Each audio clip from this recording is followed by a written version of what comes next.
Hi, David. What up, dog? My son told me because I was like, "What's up, dude? What's up, dog? What's up, girl? Whatever." And Jake said, "Don't call me dog. Call me dog."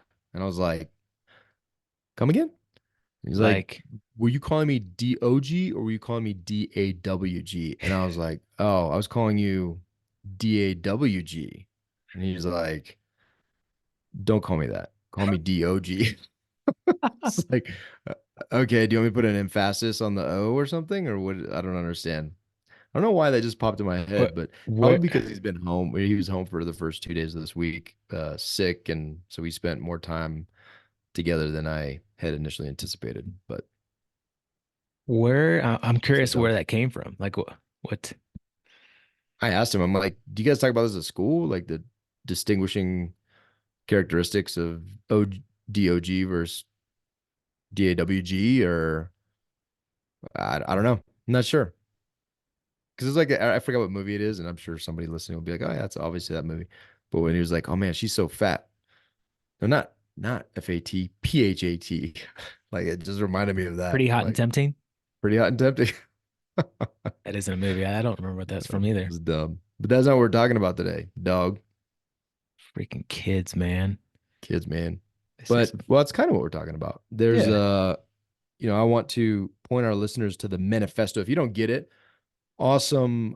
It's an awesome just newsletter that Steven puts together, and it has a ton of great information. And we don't know, like you and I don't know what's going to come out in it. So when I read it, it's like one of the few newsletters that I actually am subscribed to, and I read it. But awesome. This week's was really good. I thought. I think it's the 10th one. Yeah, issue 10, yeah, issue 10.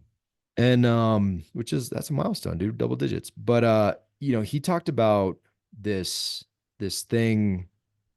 um, Viktor Frankl said, it's a quote. It says, between stimulus and response, there is a space. In that space is our power to choose our response. In our response lies our growth and our freedom." And I really love that quote. But I'm curious what your thoughts on it. But that my mind went somewhere else, directly tied to our conversation in health with the Kinetic Man this month. So where did your mind go? It went directly to how I respond to my children, on a daily basis. It's funny. I posted something on social media a day or two ago about my daughter straight up calling me out, like on our car ride. We typically just, have really good conversations in the car, and my son was grumpy, and once in a blue moon he's grumpy. Kidding. He's almost grumpy like every single morning.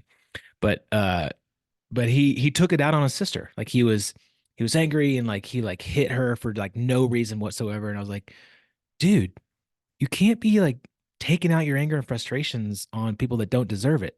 Like, stop doing that. Like, you shouldn't be hitting your sister. And in the car, my daughter was like, "Well, Dad, you do it all the time. Like, if someone's, You hit your sister, dude? That's freaking weird. no, she was like, you and Mom get frustrated and angry, with us, or you get angry at Wells, but then you take out your frustration on me, and I don't deserve it." I was like, "Oh man, freaking stabbed to the heart." Well, yeah, lesson learned, dude. Don't don't try to defend your daughter anymore. You know what I Right? mean? Lesson Stick up learned. for yourself. Stick up for Uh, yourself. but that idea of like my response immediately to a stimulus, from my kids, like I'm terrible at it, man. Like I need to get better at, like, my first response is anger, frustration, annoyance, and I take it out on my kids a lot. Um, so yeah, it's something that I absolutely have to work on, as a dad. So that's what I thought of. Yeah. Yeah. I mean, I think in general responses, I think we all could, people laugh at the idea of counting to 10 before you respond, or counting to five. You don't have to make it to 10. Usually if the thought goes through your head to count, like I need to count, whatever. Yeah. Like that usually is enough time to just kind of like, give you some capacity to recalibrate your response in any situation, right? Like in any interaction, and at least gives you time to pause to be like, okay, is this Like what does this warrant? And that could be life changing. For me, in addition to, because I'm a very reactive, emotionally reactive individual. So like if someone, like I'm very much prone to like fight versus flight, like immediate, like Yeah. just reaction, and it's usually not good. And then I usually can't keep things, like yesterday you told me about a conversation, I was immediately going into another conversation, and that conversation impacted the other conversation, and I couldn't bite my tongue. Like I was like, I'm not going to bring this up, and I brought it up immediately. It was the first thing I brought up. And Yeah. so like because it was somewhat emotional a topic that could easily facilitate emotions. But where my mind went was, we're talking about health month in the Kinetic Man, the mastermind. And we did a reflection week, and really started, just gave guys an opportunity to get other perspectives. And as we were doing that, I presented a question to the group, and I said, hey, quick show of hands, how many of you have healthy parents that actively engage with you and your kids, if you have kids? And we kind of went around, just looked at hands. And then, it was interesting because a lot of people raise their hands.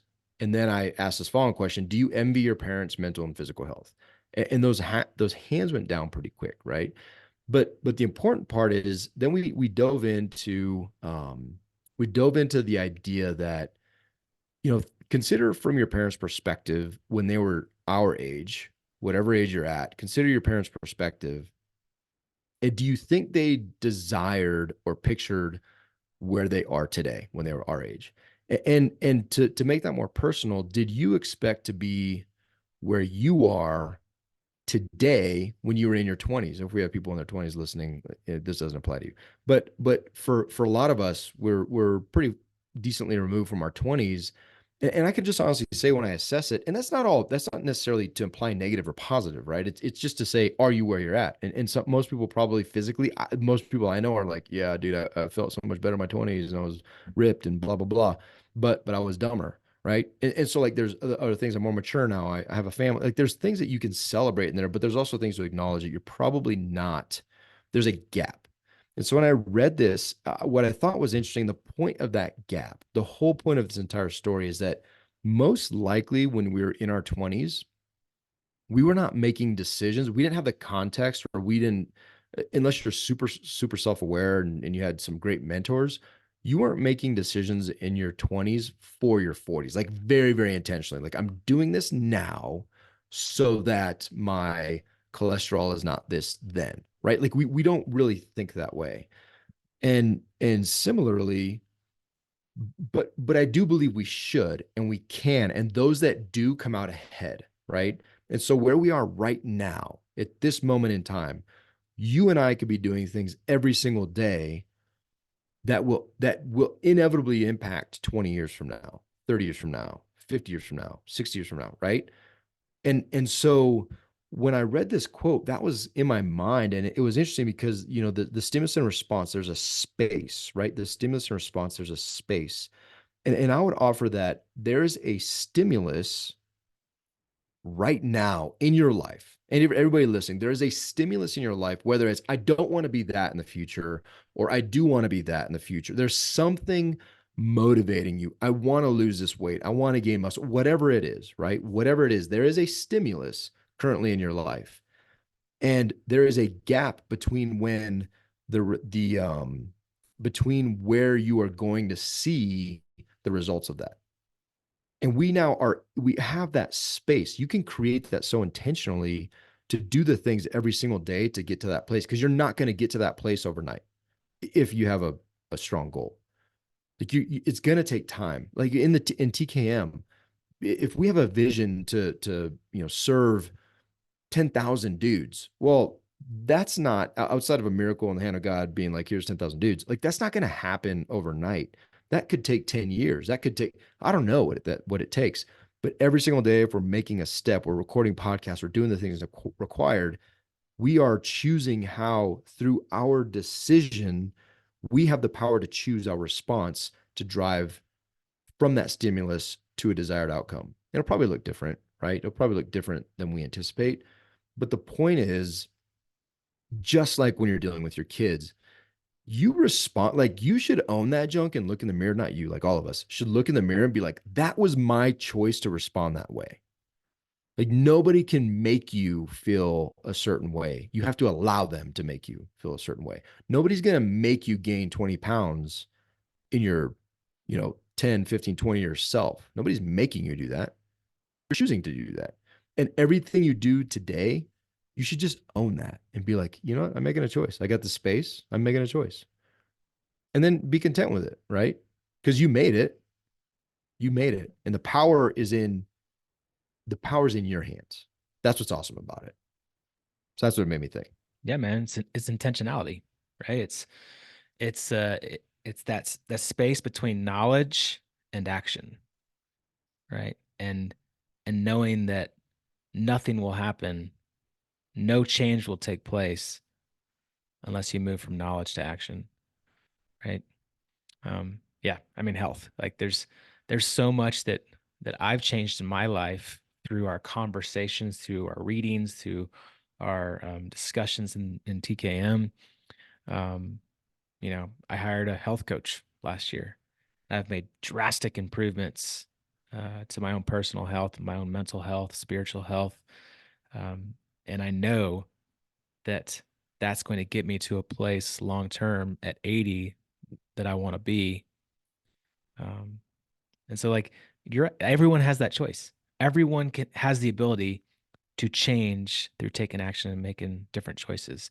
I can choose to respond differently to my child next time because I have the knowledge to, and I can intentionally take the step of walking away, breathing for 10 seconds, knowing that my response immediately is probably not going to be the response that I would desire long term. And so that's where we're at. Like that's what we're doing. That's what we're, you know, having conversations about, learning about, and then taking action on. And it's awesome, man. I love it. Yeah, man. Yeah. And the last thing on that, I don't want to lose that last line in that quote. In our response lies our freedom. I'm sorry, lies our growth and our freedom. Yeah. In our response lies our growth and our freedom. Dude, that's so magical. Growth and freedom lie in a response, which the response is completely in our power. So ipso facto, within your power that you can own is your growth and your freedom. And that's where we should live in that, dude. Every day. Every day. You know what I mean? Every day I do. Every day. Take action. See a dog. DAWG. See a dog. Horseman. DOOOOG. See Doog. Bye.